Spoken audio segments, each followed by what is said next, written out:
એ ધુડાભાઈ રાવળ અને એ ધુડાભાઈ રાવળ નું જે મૂળ ગામ છે એ નરસિંહપુર મૂળ સંતરામપુરના વ્યક્તિ છે। જ્યારે એ પરિવારના જે અન્ય જે સભ્યો જે છે એ અન્ય સભ્યો જ્યારે દાહોદ જિલ્લાના સિંગવડ ખાતે એટલે કે સંજેલી તાલુકામાં આવ્યા અને એ સંજેલી તાલુકામાં બોગસ અનુસૂચિત જનજાતિનું એટલે કે એસટી કેટેગરીનું સર્ટિફિકેટ મેળવી અને ક્યાંક ને ક્યાંક જે એસટી કેટેગરી કોટાના જે લાભો હોય એ લાભો લીધા છે એવું અમારી સામે અત્યારે ક્યાંક ને ક્યાંક આખી જે બાબત જે છે એ બાબત ફલી થઈ છે। આ અમે અત્યારે આંબો તૈયાર કર્યો છે, તેમાં તમે જોઈ શકો છો કે આખો જે પરિવાર જે છે એ પરિવાર ધુડાભાઈ રાવળનો પરિવાર અને એ ધુડાભાઈ રાવળના પરિવારના જે લોકો જે છે એમાં ખાસ કરીને જે રામસિંહભાઈ રાવજીભાઈ રાવળ, રૂપસિંહભાઈ રાવજીભાઈ રાવળ અને એના જે સભ્યો જે છે એ સભ્યોએ ક્યાંક ને ક્યાંક જે મૂળાક્ષર જે છે એ મૂળાક્ષરમાં બદલાવ કરી અને આખું જે સર્ટિફિકેટ એટલે કે કાસ્ટ સર્ટિફિકેટ જાતિ પ્રમાણપત્ર કહેવાય એ જાતિ પ્રમાણપત્રમાં ફેરફાર કરેલો છે। હવે જાતિ પ્રમાણપત્ર જોવા જઈએ તો આ જે જાતિ પ્રમાણપત્ર છે એ RAVAL એટલે કે રાવળનું જાતિ પ્રમાણપત્ર છે। રાવળનું જાતિ પ્રમાણપત્રમાં રામસિંહભાઈ રાવજીભાઈ જે છે એ રામસિંહભાઈ રાવજીભાઈએ રાવળની જગ્યાએ રાવત એટલે કે RAVAT કરેલું છે। હવે RAVAT કરી અને ઓબીસી કેટેગરીમાંથી એ સીધા જ એસટી કેટેગરીમાં ટ્રાન્સફર થઈ ગયા છે અને એક વ્યક્તિ એસટી કેટેગરીમાં ટ્રાન્સફર થવાના કારણે તમામ જે બીજા લોકો છે એ બીજા લોકો પણ એસટી કેટેગરીમાં ટ્રાન્સફર થઈ ગયા અને તેનો લાભ પોતાના પરિવારના જે અન્ય સભ્યો છે એ અન્ય સભ્યોને પણ મળેલો છે। ખાસ કરીને જોવા જઈએ તો અધિકારીઓની મિલીભગત, કાગળમાં છેડછાડ અને તેની સાથે સાથે જે નાણાકીય વ્યવહારો થયા એને કારણે જ આ શક્ય બન્યું એવું મારું માનવું છે। અને આના કારણે જે લોકો છે એ લોકોએ ક્યાંક ને ક્યાંક સરકારી નોકરીમાં પણ લાભ લીધેલો છે। જેમ કે માનુસિંહભાઈ રામસિંહભાઈ રાવળ કથિત રીતે રાવત એને પોલીસ કોન્સ્ટેબલ તરીકે લાભ લીધેલો છે। 2017ની ભરતીમાં લીમડી પોલીસ સ્ટેશનની અંદર આ વ્યક્તિ નિમણૂક પામ્યા છે, હાલ પણ એ ત્યાં નોકરી કરી રહ્યા છે। ત્યારબાદ કિરણભાઈ સોમાભાઈ રાવળ જે સંજેલીમાં સરપંચ તરીકે રહેલા છે અને એને પણ આ એસટી કેટેગરી જે છે એ એસટી કેટેગરીના ખોટો લાભ લીધેલો છે। હવે એક મૂળાક્ષર જે છે મૂળાક્ષર બદલી નાખવામાં આવ્યો છે। જોવા જઈએ તો કમલેશભાઈ રામસિંહભાઈ રાવત બરાબર મૂળતઃ એ રાવળ છે અને જ્યારે એના સ્કૂલ લિવિંગ સર્ટિફિકેટ આપણે ચેક કરીએ ત્યારે સ્કૂલના જે જીઆર છે એ સ્કૂલના જીઆર તમે જોઈ શકો છો કે જેમાં સ્પષ્ટપણે હિન્દુ રાવળ લખેલું છે। એટલે કે આ વ્યક્તિ મૂળતઃ એ ઓબીસીમાં આવે છે। આ વ્યક્તિના ઓબીસીના ઉતારા પણ ઉપલબ્ધ છે। બીજા અન્ય જે પરિવારો છે એ પરિવારના સભ્યો પણ એ રાવળ તરીકે ક્યાંક ને ક્યાંક આવી રહ્યા છે અને જે જીઆર છે બરાબર છે એ જીઆરમાં પણ એ રાવળ તરીકે છે। ત્યારબાદ એના બીજા જે સભ્યો છે સંજેલી તાલુકા કુમાર પ્રાથમિક શાળાનું વહીપત્રક જોતા એ આપને ખ્યાલ આવે છે કે આ જે વ્યક્તિઓ છે એ વ્યક્તિ મૂળતઃ રાવળ છે। રામસિંહભાઈ રાવજીભાઈ રાવળ, સોમાભાઈ રામસિંહભાઈ રાવળ, રમણભાઈ રામસિંહભાઈ રાવળ, જીઆર નંબર 2529, રૂપસિંહભાઈ રાવજીભાઈ રાવળ, ચંદુભાઈ રૂપસિંહભાઈ રાવળ, આ જે લોકો છે એના 7-12-8 ના જે ઉતારા છે એ 7-12-8 ના જે ઉતારા છે તેમાં પણ આ વ્યક્તિ જે છે એ વ્યક્તિ ક્યાંક ને ક્યાંક રાવળ તરીકે જોવા મળશે તમને પણ। અહીં તમે જોઈ શકો છો કે આ 7-12-8 નો જે ઉતારો છે એ 7-12-8 ના ઉતારોમાં આ વ્યક્તિ એ રાવળ તરીકે તમને જોવા મળતો હશે। હવે આમાં બહુ સ્પષ્ટપણે લખ્યું છે કે રાવળ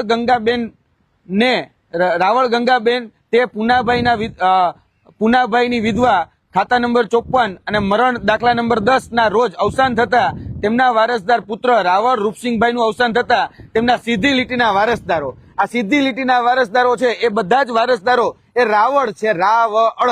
હવે જયારે બીજી નોંધ પડે છે ત્યારે આ જે વ્યક્તિઓ છે એ વ્યક્તિઓ એ રાવત થઈ જાય છે। અહીંયા તમે જોઈ શકો છો આ વ્યક્તિઓ જે છે એના જે વારસદારો હતા એ બધા જ વારસદારો એટલે કે રૂપસિંહભાઈના જે વારસદારો છે એ રાવત ચતુરબેનભાઈ રૂપસિંહભાઈ એટલે કે રાવજીભાઈના વિધવા, ત્યારબાદ રાવત ચંદુભાઈ રૂપસિંહભાઈ એટલે કે રાવજીના પુત્ર, આ બધી જ જગ્યાએ તમને રાવત થઈ ગયેલું જોવા મળશે।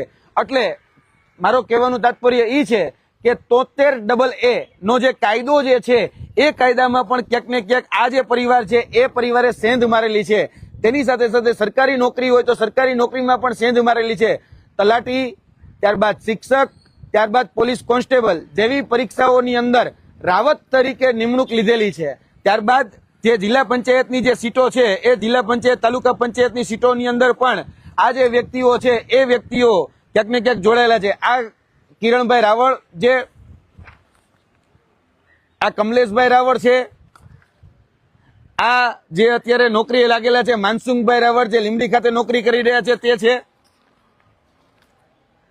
તાલુકા પંચાયત સંજેલીની સીટ ઉપરથી જે ચૂંટણી લડ્યા એ વૈભવીબેન કમલેશભાઈ રાવત છે. આ મૂળ તો જોવા જઈએ તો મેં તમને કીધું એમ કે રાવળ છે. હવે રાવળનું રાવત કરી અને આ લોકોએ ક્યાંક ને ક્યાંક નોકરી મેળવેલી છે અને તેમાં ખાસ કરીને જે નોકરીઓ મેળવેલી છે તેમાં જે નોકરીઓમાં તો લાભ લીધો, તેની સાથે સાથે જે મુખ્યતઃ જે લાભ લીધો એ પેટ્રોલ પંપ, એ પણ જે કહી શકાય કે એસટી કોટાની જે સીટો હોય, એસટી કોટાને જે કહી શકાય કે જે લાભ મળતા હોય તેમાં પણ એસટી કોટાની જે સબસિડી છે એ સબસિડી લઈ અને લાભ લીધેલો છે. ત્યારબાદ જેને લોકોએ લાભ લીધો છે એમાં માનસિંહભાઈ રામસિંહભાઈ રાવળ જે મૂળ તો અત્યારે જેને રાવત તરીકે લાભ લીધો છે એ પોલીસ કોન્સ્ટેબલ છે. કિરણભાઈ સોમાભાઈ રાવળ એ એસટી કોટાની કેટેગરીમાંથી સંજેલી ગ્રામ પંચાયતના પૂર્વ સરપંચ હતા. સંતોષભાઈ વાઘજીભાઈ રાવળ એ એસટીના દાખલા લઈ અને ફતેપુરા તાલુકાની ગુગસા ગામ જે છે ત્યાં તલાટી તરીકે ફરજ ભજવે છે. હાલમાં જેની દેવગઢ બારિયામાં બદલી થઈ છે. કમલેશભાઈ રામસિંહભાઈ રાવળ જે એસટીના દાખલાના આધારે એ મેડિકલની અંદર એને એડમિશન લીધેલું છે. એટલે મેડિકલ એડમિશન લેવામાં પણ ક્યાંક ને ક્યાંક રાવળ જે છે એનું રાવત કરી અને એડમિશન લીધેલું છે, તેનો પણ અમારી પાસે આધાર પુરાવો છે.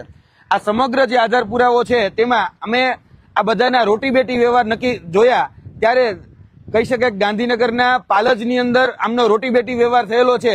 ત્યાં રાવળ તરીકે રોટી બેટી વ્યવહાર થયેલો છે. બીજા જે અન્ય ગામોમાં જે રોટી બેટીના વ્યવહાર થયા છે, જે સગપણ થયા છે, જે સામાજિક રીતે સંબંધો બંધાયા છે, એ બધા જ સંબંધો એ રાવળની અંદર થયેલા છે અને લાભ રહી રહ્યા છે રાવત તરીકે, એટલે કે આદિવાસી તરીકેનો લાભ લેવો અને ઓબીસી સાથે સંબંધો કરવા.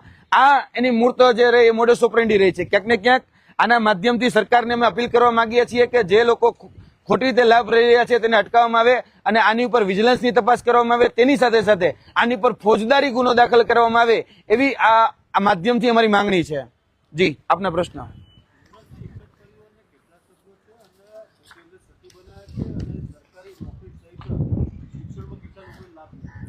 જોવા જઈએ તો આ જે આંબો તૈયાર કર્યો છે એ 18 લોકો જે છે એ 18 લોકોએ ખોટી રીતેનો લાભ લીધો છે. 7/8 ના ઉતારામાં પણ તમે જોઈ શકો છો કે આ બધા જ જે વ્યક્તિઓ જે છે એ રાવળ તરીકે પછી રાવત તરીકે જોડાયેલા છે અને જે એના સંબંધિત કહી શકાય કે સામાજિક જે સંબંધો છે એ સામાજિક સંબંધો એ રાવળ માં જ થયેલા છે અને RAVAL જે એલ છે એની ઉપર જાણી જોઈને લીટી કરી દેવામાં આવી છે.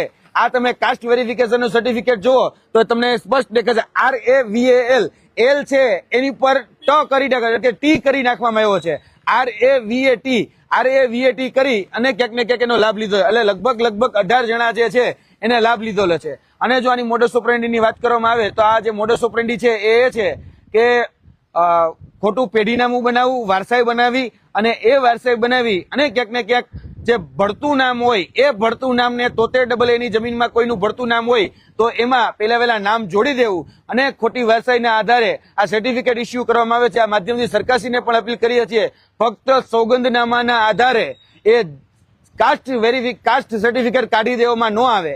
કેમ કે ક્યાંક ને ક્યાંક જે સોગંદનામું કરવામાં આવે છે એ જ સોગંદનામાની અંદર ક્યાંક ને ક્યાંક અમને એવું લાગે છે વહીવટથી આર્થિક વગના જોરે કે રાજકીય વગના જોરે એ બધા જ સર્ટિફિકેટો કાઢી દેવામાં આવે છે.